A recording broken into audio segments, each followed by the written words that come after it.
Okay, so good morning, everybody. So first off, thanks very much for taking the time out of your diary this morning to join us on this webinar, which we've called Comprehensive Security Against Advanced Email-Borne Threats.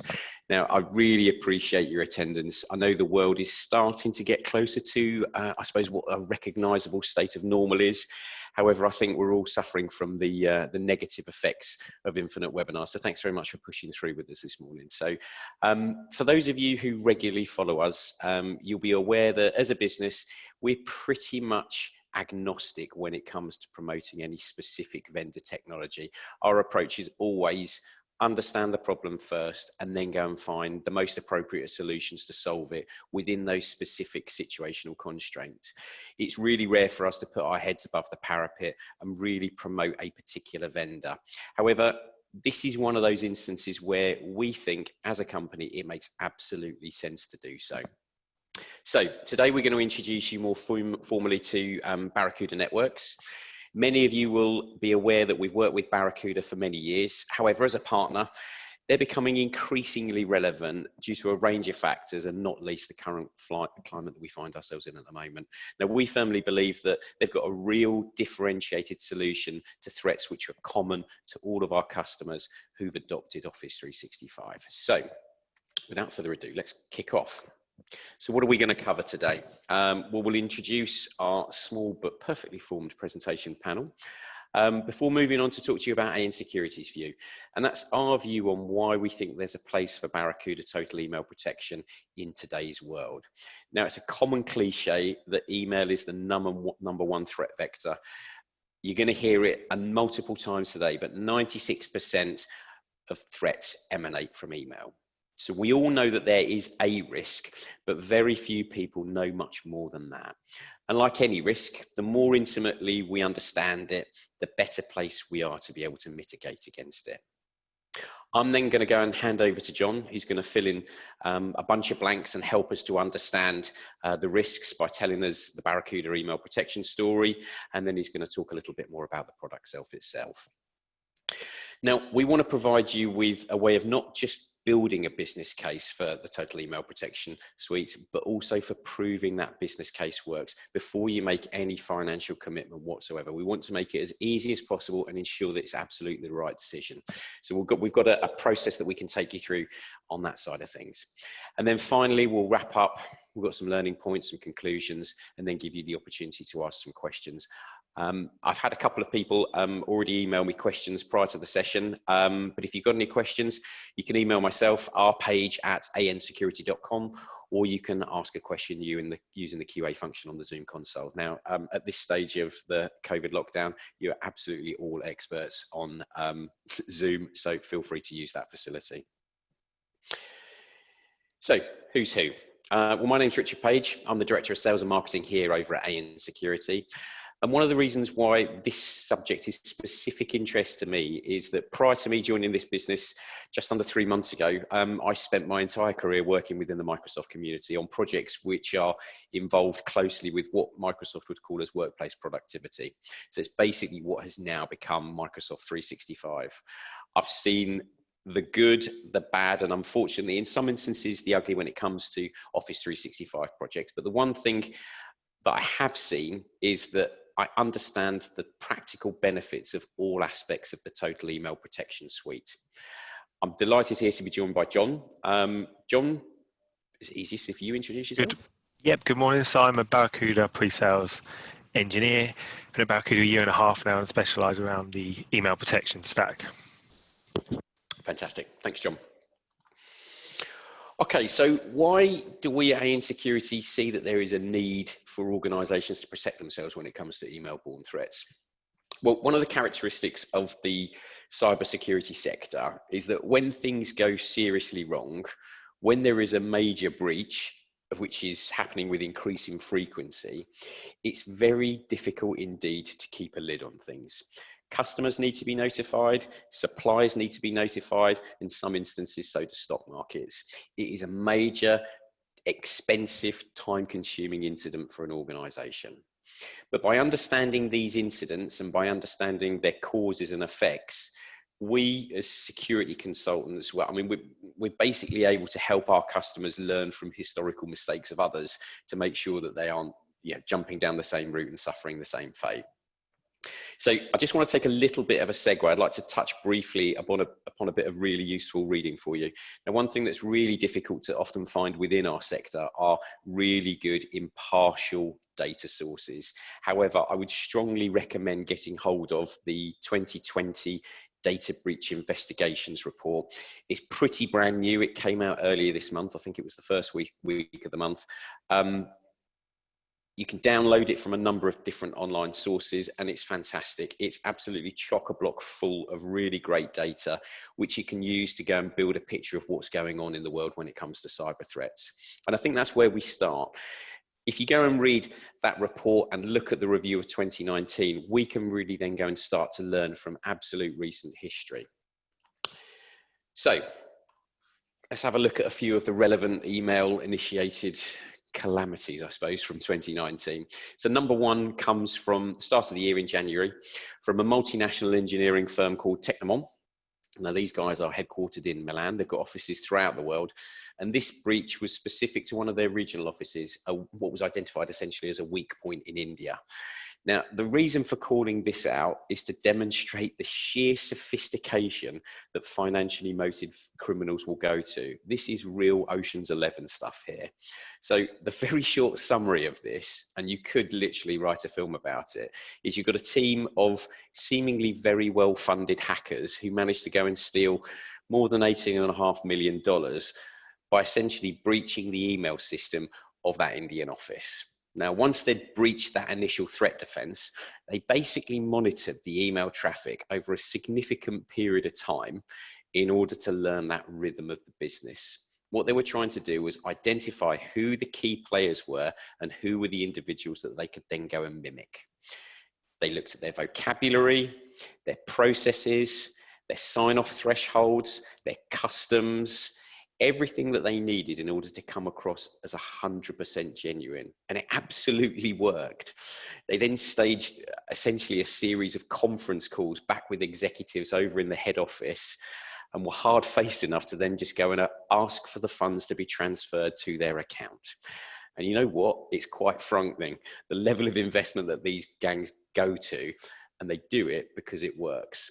This was successful because the email gateway into the business essentially wasn't secure enough. And it happens all the time. If we move on to April, now this is a really generally simple phishing operation against the IT services giant Wipro. Now, most organizations, common sense takes a hold, and they generally look into securing financial assets first, making sure you've got a secure boundary around your bank accounts, your credit cards, your general ledger systems, cash collection systems, debtor systems, all of that sort of stuff. However, in this instance, common sense didn't extend out as far as secure client systems that were managing something which wasn't pound notes, but it was something that could be used as pound notes. This was just simple gift card fraud. Now, this really simple phishing attack enabled a gang to basically compromise about a dozen employees to gain access to more than 100 customer systems. Now, the value of the sting is not significant here, but if you look at the reputational impact for the organization, that's really the kicker. Now, learning point number 3 that we've got comes from November. So this is related to a Maze ransomware attack at Allied Universal. Now, for those of you that don't know about Maze, I'm sure most of you do. It was discovered, I think it was about May last year. And the main goal of Maze is to basically crypt all files that it can in an infected system so that we can then go and demand a ransom. Now, the hackers in this instance demanded about 2 million in Bitcoin, and they were going to go and release 5 gig of secure stolen internal files unless it was paid. Now, we've got no idea of knowing the financial impact of the business here. We don't know what was paid, what wasn't, but what we do know, and it was quite clear that a significant amount of quite sensitive and damaging information was released to the internet. Now, these are just 3 examples which I just picked out of a single report, and I intentionally just picked it out of a single report because it's clear. Email-borne threats are a clear and present danger. You can just go and review the statistics on something as simple as the IT governance website, which again is another fantastic resource. They do a brilliant month-on-month review, and 2019 was a record year. There were in excess of 12.2 billion records that were leaked as a result of a data breach.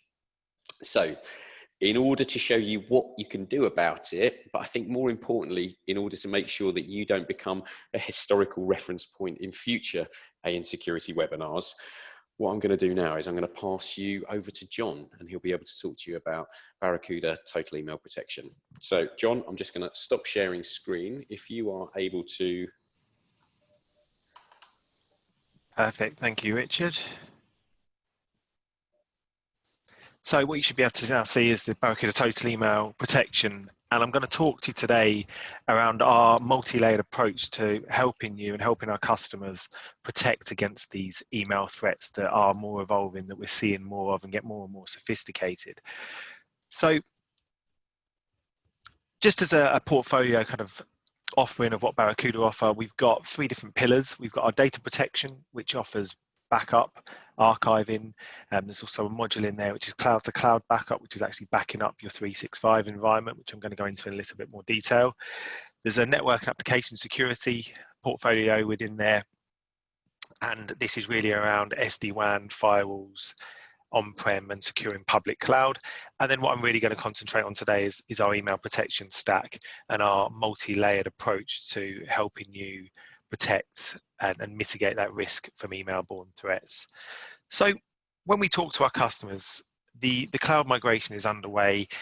A lot, if they are not on 365 already, they're thinking about moving into public cloud or moving into Office 365, but there's this shared responsibility that often can be overlooked of, when I move my data in here, you know, who's backing it up? Is it still backed up?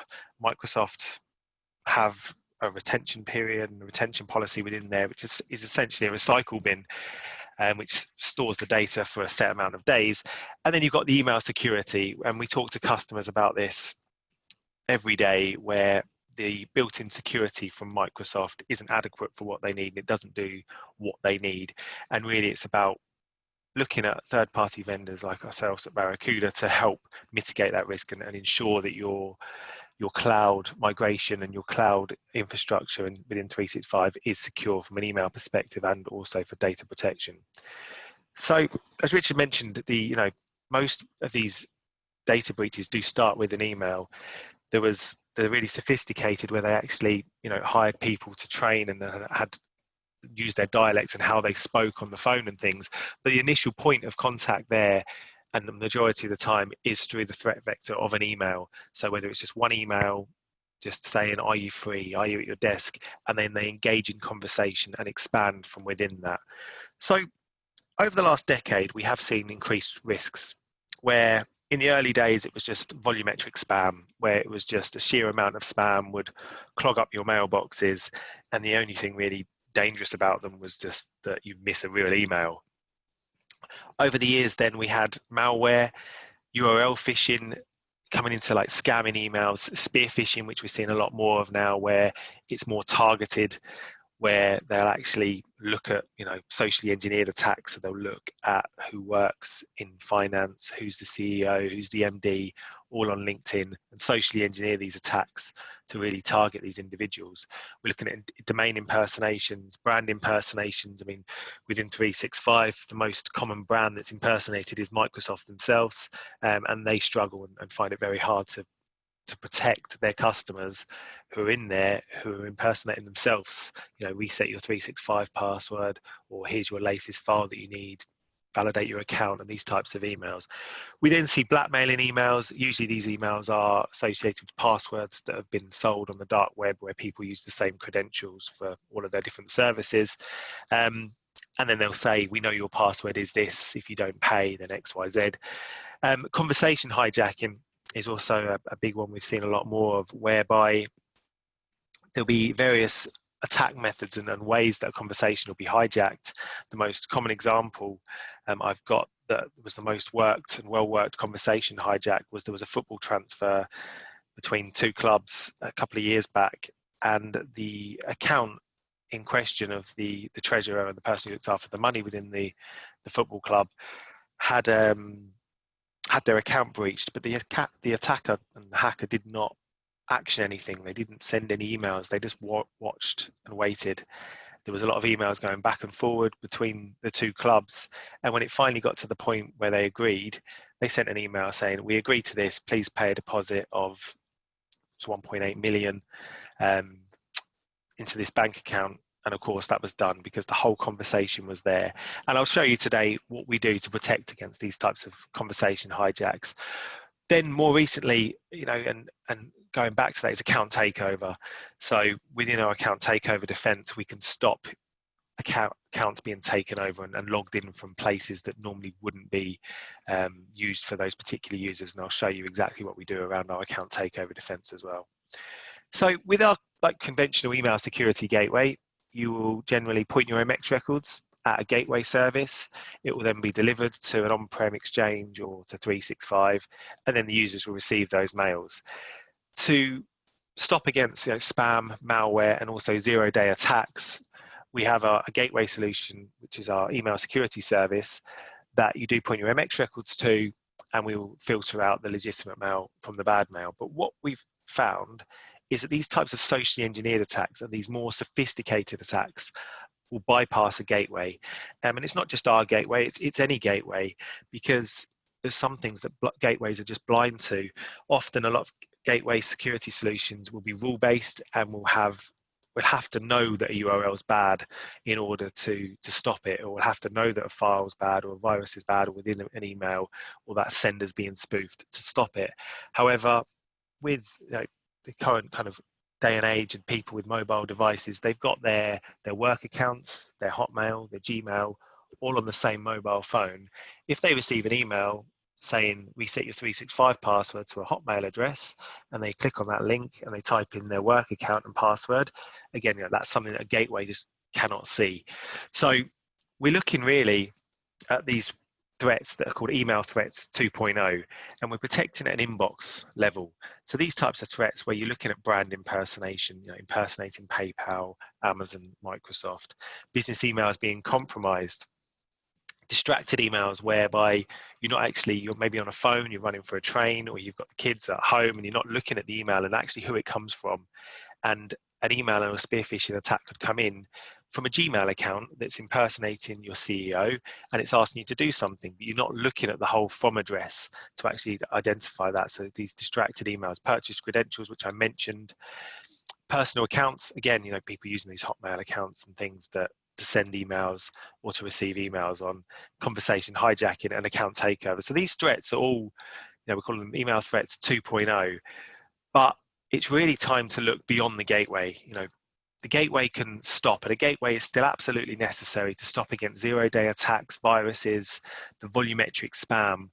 But these more sophisticated attacks, it's very, very hard and sometimes impossible to protect against at a gateway. So this is a taxonomy report of different types of threats within emails. On the left-hand side here, we got the threat types. So you can see, volumetric spam and malware. An email gateway is very good at stopping. When it comes to something like URL phishing, we've got partial on a gateway, and then we've got our API inbox defense, which essentially sits on top of 365 using the Microsoft Graph API, and it sits at an inbox level in real time protecting these users. And the difference between a gateway here and an RAPI based inbox defense would be a gateway would have to have a list of all malicious URLs within there. Whereas with our API based technology, we can in real time look at an email that comes through. Quite a common one that we'll see now is someone's Office 365 account, and one of your customers will have their 365 account taken over. The hacker will then spin up a script that will send out an email to everyone on their distribution list or everyone on that list and their contacts, and it will maybe put a file in that person's OneDrive or SharePoint, and it will say, here's your latest file, or here's your PO, please click here to retrieve it. The issue is that that URL is now someone's personal OneDrive. to have a database of malicious OneDrive accounts and links within there is almost impossible. So what we do is we use AI and machine learning to look at these types of emails. We'll look to see if an email address contains a personalized phishing URL, if it's asking someone to do something that we see and associate with these types of frauds and scams. Going down the list there, you've got things like the blackmailing emails, business email compromise, conversation hijacking. What we will do with our API defense is look at internal mails as well. So a gateway would not be able to kind of necessarily see all internal traffic, whereas if somebody logged in as one of your employees, and say it's someone in finance or someone as high up within the organization who then starts emailing people in finance asking them to pay things, we're able to see those emails because we're at inbox level and we're not just at a gateway level, so we can see the internal mail flow as well as all external mail coming in. So to protect you against these types of threats, we've got a multi-layered approach to email, which is very modular. You can carve this up in any which way you like, but as a first point, we've got our gateway defense. So we've got your 365 or your on-prem exchange at the bottom there, and then we've got our gateway defense, which gives you inbound and outbound security. It gives you encryption, DLP for secure messaging, and then also there's an archiving module within there for GDPR, e-discovery, and search functionality. We've then got our resiliency, which is email continuity. So in the event of 365 having any outages, any downtime, users not being able to connect to their 365 mailboxes or their on-prem, we have email continuity where your users continue to send and receive emails during this time. We've then got our backup module, which is essentially backing up Exchange, OneDrive, SharePoint, and Teams, and we're backing that up into our UK cloud data center. So unlimited storage within there and the ability to offer retention policies to be able to keep that data for as long as you're required to. Most common reasons for backup that we speak to customers about is they don't realize that Microsoft actually don't back up their data and it's not actually backed up, but accidental deletion, things like ransomware, encrypting people's OneDrives and spreading, and the ability to be able to go back to a point in time and restore those files. You've then got our inbox defense. So this is our Sentinel product. This is the machine learning and AI piece to protect against these socially engineered attacks, our account takeover defense, and our DMARC reporting. So essentially helping you enable your DMARC to reject emails if it doesn't comply and if it doesn't match the SPF and DKIM records that you've set in your email. So we will report on all of that within there. Lastly, we've then got our security awareness, which is our phishing simulation and training module, which allows you to test your users. I call it the human firewall, whereby it's all about mitigating the risk, making sure that these threats don't get through as much as possible. So having the gateway defense, having the inbox layer, making sure it's backed up. But at the end of the day, the users are the last level of defense, that last line where if they do receive an email, you want them to be aware of these types of threats, these types of phishing emails, and just really think about it before they click. So what you can do within here is create campaigns saying maybe your 365 password's expired, click this link, and then it tells you who's actually clicked on it. And these are completely customizable within there as well to be able to create these types of phishing campaigns. Lastly, we've then got forensics and incident response. So this is a very powerful piece of our multi-layered and email protection, whereby someone on this call now is going to have an account taken over in 365. Once that account's taken over, scripts are usually run, and like I said, these types of these hackers will start to create these types of threats and send out these types of emails, and it starts to spread like wildfire within your organization. And I'm sure if you've had that, you've known the pain of actually tracking it down, finding out whose account was taken over, what emails were sent from that account, where it spread to, and it often can require a lot of PowerShell scripting, a lot of manual work to try and figure that out. We've had some examples where customers have had an account takeover, it spread within their organization, and they actually had to reset everybody's passwords. They got to the point where they just couldn't stop it, and they reset everyone's passwords.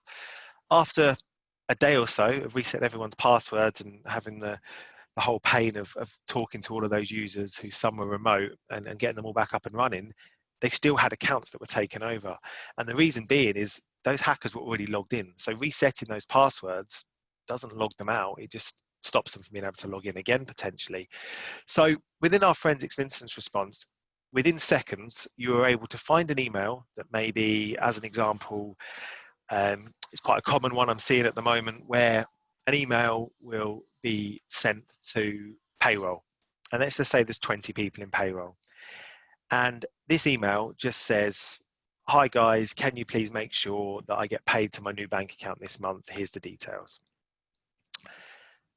Within the forensics and incident response, you're able to find that email. Within seconds, you can see who else it was sent to. You can see if they clicked the link, if there was any links in it. You can see if they replied to the email. You can see if they even opened it. You can see if they forwarded it. So in this example, let's just say it was sent to 20 people and one person reported it. I could be like, okay, I want to see who else received this email. Okay, there was 20 people received it. 19 of them didn't open it, but this person here, they actually opened it and replied to it. So I can click on that reply, and the reply might say, "Hi, I've done that for you. Have a good day." So now you've identified that, and you know that's happened, and that person has actioned that. Instead of knowing at the end of the month when that person might have said, "I haven't been paid," you're able to find that and clean that up. What you can also do within the forensics module is pull those emails out of their mailboxes. So if they haven't read them and if they haven't opened them, you know that you can delete them and pull them out of their mailboxes. And you can do that instantly within our forensics and incident response. So what that looks like from a product kind of name set is our essentials at the bottom there, which is our gateway defense, our archiving, and our backup. So 3 separate products within our essentials suite. We've then got Barracuda Sentinel, which is the API based tool for that extra layer of protection against these more sophisticated attacks. And then we've got Fishline, which is our security awareness platform. And the wraparound of all of that is our forensics and incidents response. In terms of like Barracuda and who we are and where we've kind of fit into this. So on the internet, you'll find a Forrester Wave report. We were recognized last year as a leader in enterprise security. Really, it was around our cloud integration, our different types of deployment options, and our support. And they really praised our innovative AI-based solutions. So again, they liked what they saw with Sentinel, and how we were able to protect against these more sophisticated attacks. Also around the Office 365 integration, and what we could do around that. Up to a couple of weeks ago, we also won the Best Email Security Solution at the SC Awards, and again, very similar kind of pattern here, where they were praising our machine learning, our integration, and our inbox defense. Also, the key bit there around the automated incident response and our forensics. Was there any questions there that I did see it kind of pop up a few times, Richard, that there was wanted to be asked just around the email security pieces? No, I don't think anything specific, okay. John, no. Perfect. So with the Barracuda, obviously the module I spoke about, I just wanted to go into a little bit more detail around the cloud-to-cloud backup piece. So Microsoft, in the terms and conditions in this section here, you can see that they recommend regularly backing up your content and data that you store using third-party apps and services. So that's direct from Microsoft in their terms and conditions when you sign up to 365. By default, your retention policy is going to be 14 days, but it is very much a recycle bin that stays there, that after that can be put up depending on your licensing, but it's a recycle bin. It's not true backup, if you like. Where we sit right now within the 365, so we do is 365 that we back up. It's cloud to cloud, so it's straight from Microsoft to Barracuda UK data centers. The licensing model and where we sit in here, where it's unlimited storage and you just have to license by user. So it's a SaaS-based solution. Nothing has to come back on-prem, and it's licensed on a per user basis. So if you had X amount of 365 licenses, you just mirror that and match that to your Barracuda licenses. And then if one user's got a 5 gig mailbox and another user's got a 5 meg mailbox, we don't differentiate between that. It's just unlimited storage within there. And we are a big player in here, holding the market share of 365 backups as well. But as you can see there, there's a lot that customers aren't realizing about backup, and that they need to back up their 365. And that's where we can help and come in. So, like I said, it's unlimited storage with retention policies within there. We back up Exchange at a message level. So if you had one particular email that you needed to restore, or if it was a chunk of emails that maybe one particular user's mailbox, or sent items that were in there, and you can select those at either granular level, a message level, or a mailbox level. We've got the same functionality within OneDrive as well. So again, being able to restore a whole OneDrive or one particular file within there that you can search for. So a user comes to you and says, I had a file, I can't find it anymore, or I need the previous version of it. You can very easily just go into that user's OneDrive, select a point in time, and find all of the previous revisions of those files that we've backed up, and granularly restore those back either to the original location or to a different location, where you could download it out and give it to the user that way. We also back up SharePoint and Teams as well, which is essentially a component of groups within 365, again offering that granularity between, like within SharePoint, individual site assets, files within those SharePoint sites.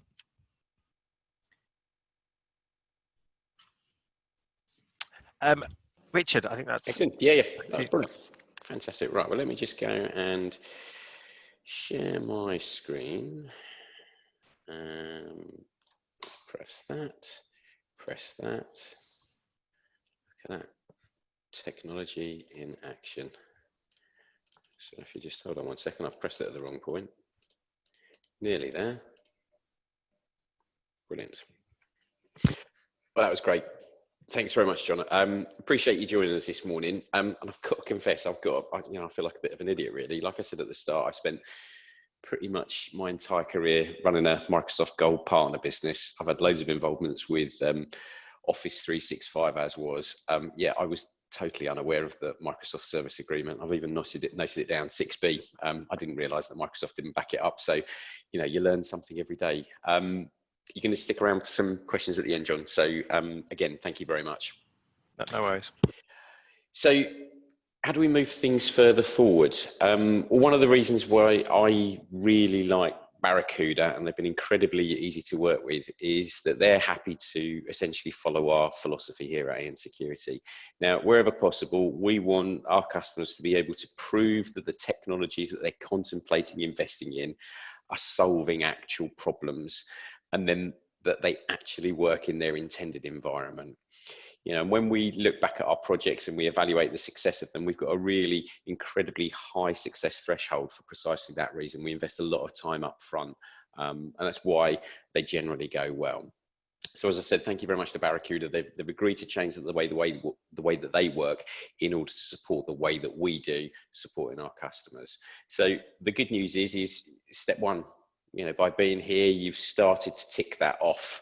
Learning about the software, learning about the problems that are out there. So the next stage is, in order to get over step one, is to go and have a look at the software. So if that's something you're interested in, please just go and reach out to your account manager, and we can just go and arrange that for you.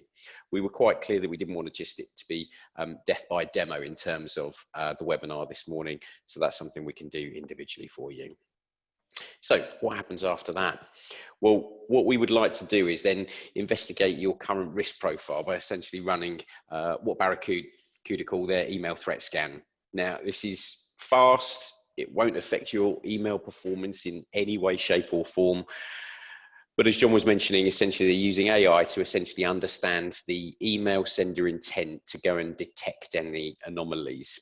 Now we're talking things like email impersonations, account takeovers, that sort of stuff. So in real layman's terms, what we're going to do is basically just put a massive, great big lasso around your Microsoft 365 instance, and we're going to detect whether your current gateway has let any of these threats through. And that's the concerning part, which is the next point. Since 2018, Barracuda have performed more than 8,000 of these scans, and in more than 5,000 instances, so greater than 60%, they've been able to identify advanced threats in the Office 365 mailboxes. So essentially, you could have been breached already. Now, not we're keeping count or anything, but there's about 4 million spear phishing attacks that they've been able to thwart as a result of simply running those scans.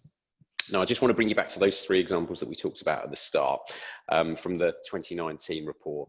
So we're talking Technomon, Wipro and Allied Universal. Now, it's very easy, obviously, to say after the event, but I think we're pretty confident that all of these attacks that we mentioned would have been identifiable if we had have gone and run the email threat scan. So there's absolutely no charge for the scan.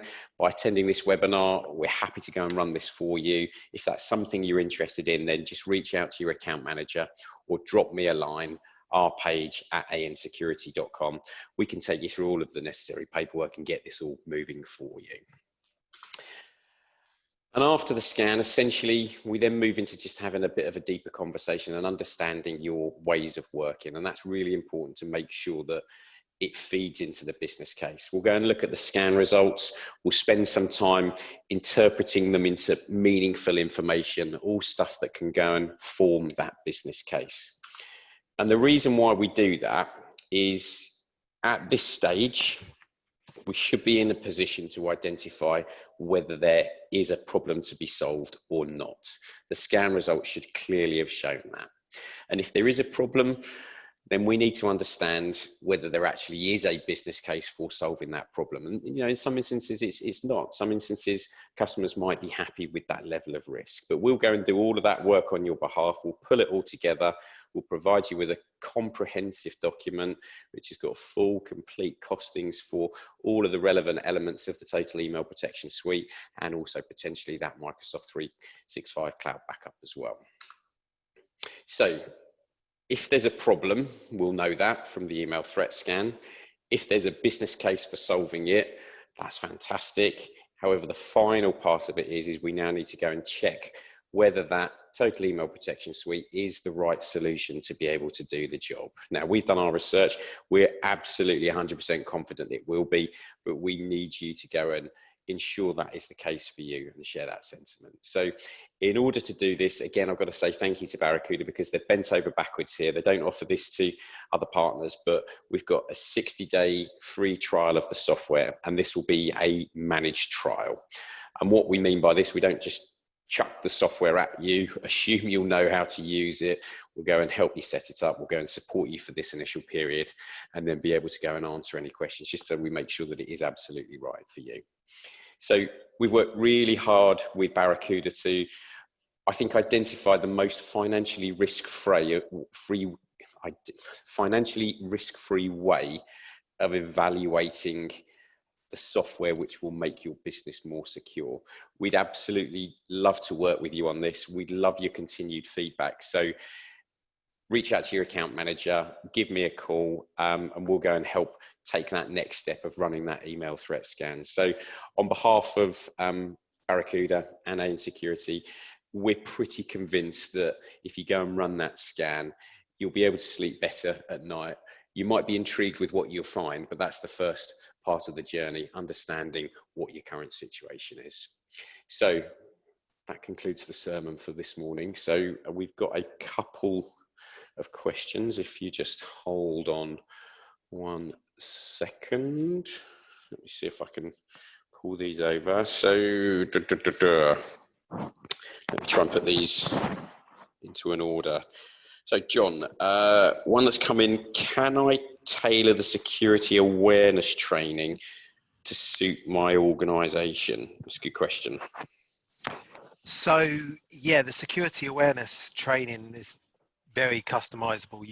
There's over 9,000 templates already in there that look like Microsoft, that look like PayPal, look like Amazon, but they're all very customizable, where we see a lot of customers where they want to make it look like their own logo and put their own logo in, and it's so simple. It's just literally copy and pasting their logo in, changing the text, and very customizable from that point of view. Yeah.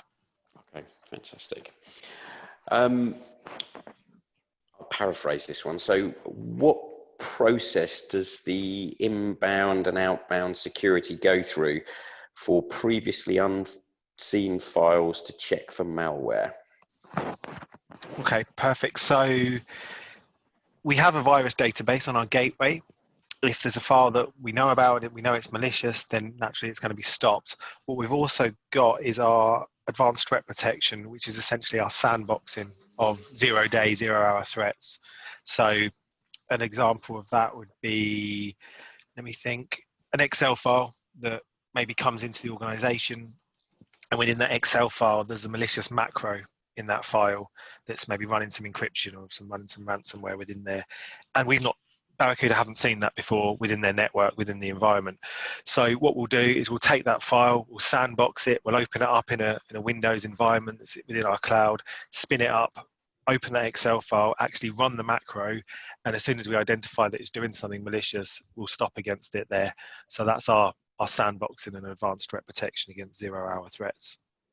Okay, fantastic. Right, so in the event of false positives at either the inbound or outbound security or API-based defense layers, can the administrator restore the email, or would they need to be resent? So that's a good question.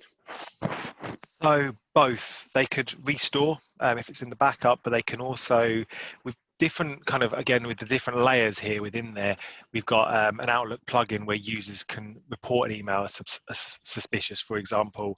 We've also got a complete message log within our gateway where they can also go in, highlight an email, click on an email, and deliver it. And then the beauty of it, in that occasion where it is maybe something that was deleted or was actually okay to then just be redelivered, but with the forensics and incident response, it really makes it so insightful that you can even find those emails that aren't even malicious to see if they're open, see if those users have still got them, and redeliver them accordingly. Okay, cool. So a bit of a backup one. Is backup data read-only, or if an admin, user or device was to be infected, could the backups be modified to prevent restoration? Great question. Okay, so we run on a hardened Linux system. It is read-only. If, for example, and that's one of the main reasons that we see with customers, worrying about their backups or worrying about their data in 365, so being hit by ransomware. Someone plugs a USB stick in and encrypts their laptop, which then syncs up to OneDrive and then encrypts all of their OneDrive. With our backups, it is read-only. So what they would do in that scenario is just go back to the point before, so the last backup that wasn't encrypted within there. It wouldn't spread within our system as it is read-only, runs on a hardened Linux system, and they could restore all of that data in its unencrypted form. Okay, brilliant.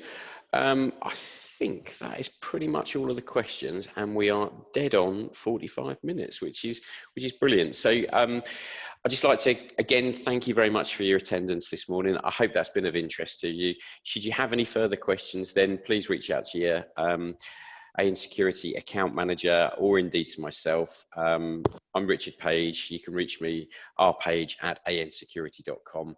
I hope you enjoy the rest of the day, and thank you very, very much for your time this morning. It's appreciated. Thank you very much. Thanks, guys. Cheers.